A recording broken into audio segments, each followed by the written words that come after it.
marrone per noi è sicuramente un'entrata economica, perché anche se piccola comunque fa piacere avere questa entrata, ma soprattutto rappresenta la tradizione e la particolarità del nostro territorio.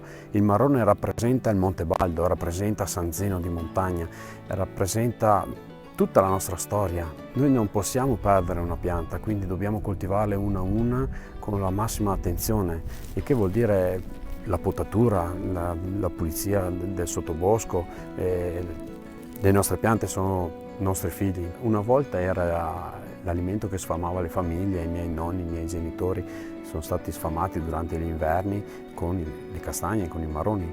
Oggi è diventato un prodotto un po' più particolare, un po' più lussuoso, diciamo così.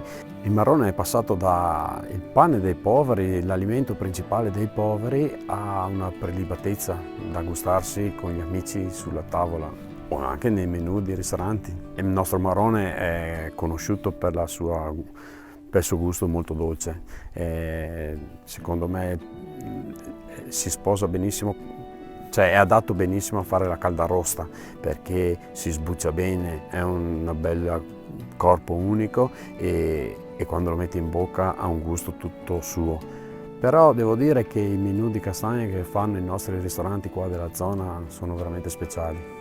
Quando entro nel mio castagneto sento tanta riconoscenza verso quelle persone che hanno piantato per noi queste piante, perché io se pianto delle nuove piante le pianto per i miei figli.